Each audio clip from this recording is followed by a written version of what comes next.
So the last thing we'll go over here are ways to incorporate these same principles of neuromuscular control and reeducation into more plyometric or ballistic type activities. So we'll go through three very basic ones, but again, we're sort of just laying the groundwork for thinking about refining movement through all stages of rehabilitation. So the three I'll show you are just a double leg squat jump, a single leg jump, and then a little side to side jump, which will incorporate some agility.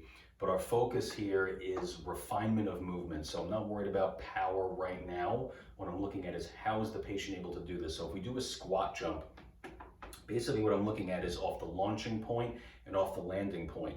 So you're gonna be looking at the foot and ankle, the knee, and the pelvis. So on two legs, there's less of an onus on the pelvis. There's obviously no single leg stance. So some of these things are not gonna peek out, but you can tell some things. So if I have a patient who does a squat jump, and I'll try to do as much in slow motion as I can, if I'm evaluating, I'm looking for on the launch, do they buckle in?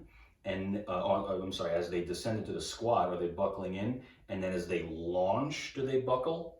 Okay, do they sort of spring up like this?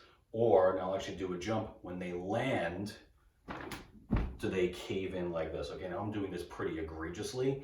Obviously, it's going to be a little bit more subtle in most of your patient population, so that's why I use some of those apps I told you about, Coach's Eye, among others, where you can slow things down and really see if there's more of a subtlety.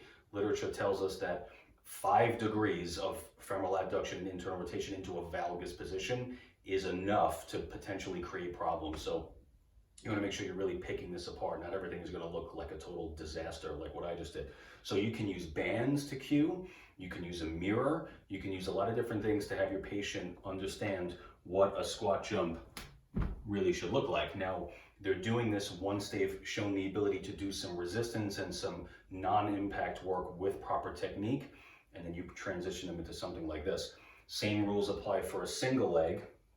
If I'm here, I'm getting set up, that same position we talked about in single leg stance, soft knee, pelvis is even, everything is kind of lined up, and then I'm just going to have them jump. Again, stick the landing. I'm going to use this as an assessment. Do they launch here?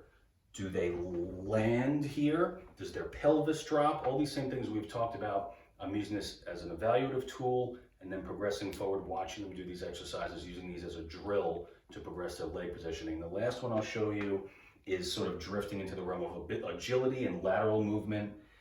I use this one all the time. I'm starting here and I'm just doing this little hop and I'm just sticking the landing. And you can see I'm doing my best to sort of land in that same position. I'm in a little bit of a lower squat. I've got a little forward trunk lean, right? I'm following all these rules in a little bit of an agility drill. So these are just a couple of very, very basic things.